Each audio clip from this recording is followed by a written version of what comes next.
Hey guys, this is Blade of Ire bringing you another StarCraft English commentary, and this time I'm going to comment on the losers match from Group B of the MSL Survivor, and I won't comment on the first two sets, the games that decided who is going to go to the winners match and who to the losers match, because I didn't think they're really that interesting and I don't really have the time at the moment to do all those commentaries. And if you want to watch them, go to John747's account and watch them there. Here come the spoilers from me. We've got the two losers right here, Xellos versus theZerg, and this is going to be played on Zodiac. Before the match really goes underway, I'm going to tell you a little bit about what happened in the first two matches.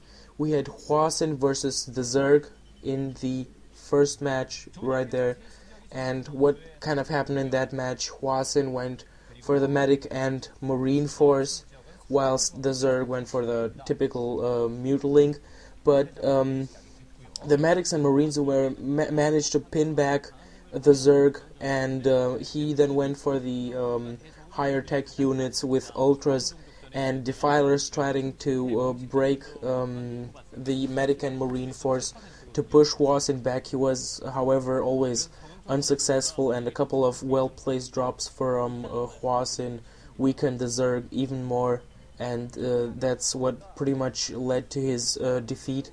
And in the other one, Xellos versus Lucifer, and what happened there is that Xellos went for the Goliath and tank force, while Lucifer went quite early for carriers, and well, when those carriers came, Xellos wasn't really prepared for that, and he had to support the consequences.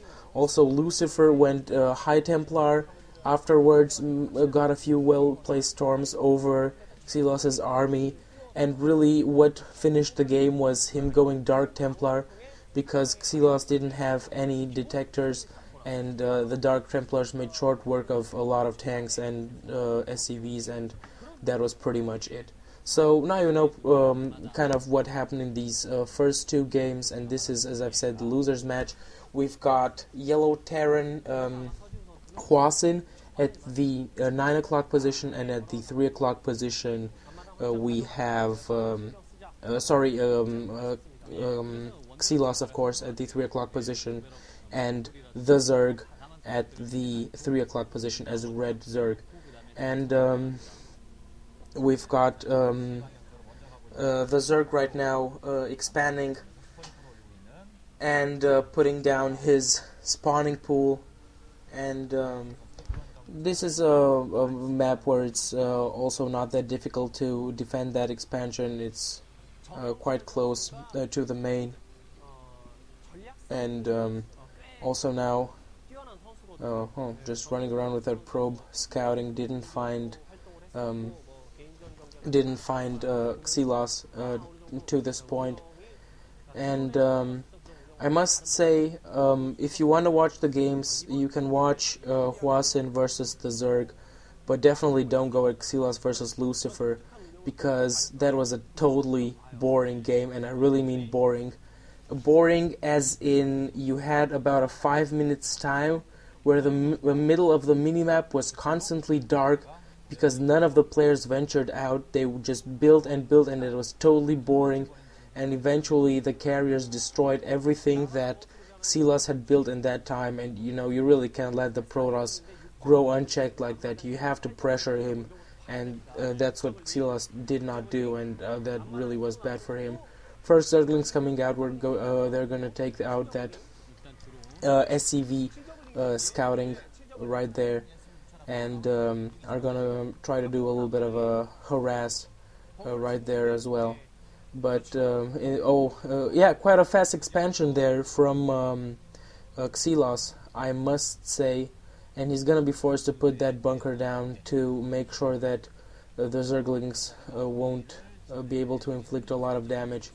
Zerglings push back, and this bunker is gonna be finished right now, right in time, and the Marines enter, forcing the Zerglings to retreat.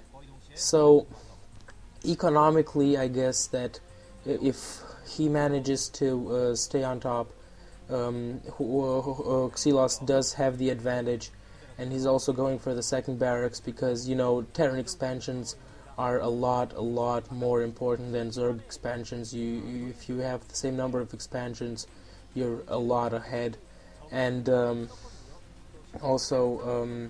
yeah, going for the lair right there and putting down another hatchery in his main, and well, now you have the academy going for Xellos.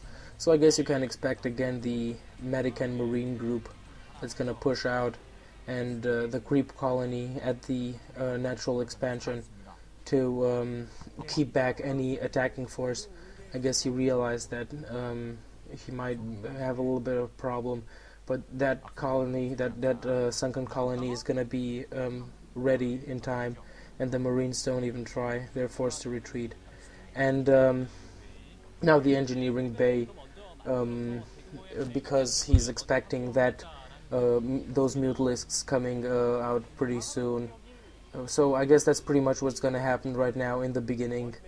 Nothing really that interesting until this point. The Spire going down right now for the Zerg, and I really have to say, come on, the Zerg, you can really choose a better name than that. I just thought about it as well. The Zerg, not really the most inspired choice of a name, but you know, doesn't really matter. As long as he's gonna play well, the name doesn't really matter. And now we've got a larger group of medics, Firebat, and some Marines, and they're gonna push out pretty soon. And I guess that the Zerg does have the defense to be able to cope with that. I don't think it's gonna prove to be that problematic for him. Then again, we'll have to wait and see what's gonna happen. Now going for the factory, and you see he's got three. He's got 2 Sunkens and a creep colony, which is gonna be transformed pretty soon. Then again, that is a little bit kind of bad because he has to invest all of those minerals in the defense, but you know, that's necessary because Xellos does have the economic advantage right here, and this is the reason why he's gonna be ahead right now. First group of mutalisks out, and a couple of mutas right there meeting, and they're now heading for Xelos's main, and he's just retreating right here with his medic and marine force. So nothing really that exciting till this point. And now we've got a first battle right here in the middle of the map. Muta's gonna try to pick off a couple of units if they can. Definitely stall Hwasin's advance towards his own base. And now he's going for the expansion, and there's a couple of turrets up there. Interesting to see if they're gonna be enough. Meanwhile, the medic and marine group is pushing out, and these mutalisks are going to attack right now, and they're going for the attack. They're going for the expansion from behind, but there are a couple of turrets right there, and the turrets are shooting. Tries to pick out one turret. Didn't kill that one turret. That was kind of careless.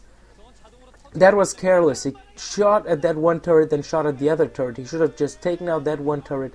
That was kind of careless. And on the other side, the counterattack from Hwasin attacking those Sunkens, but there's more than enough there to keep him at bay, and this really, that building is gonna be destroyed eventually.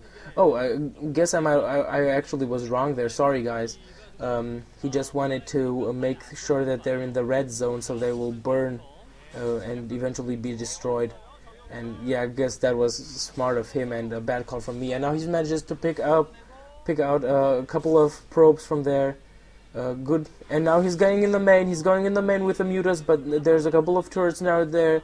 They're gonna stall him, and now he gets behind the mineral line. Does a little bit of damage, but there come the Marines. He's seen the starport. He definitely got the scouting information with this group of mutalisks, and they managed to flee right now behind this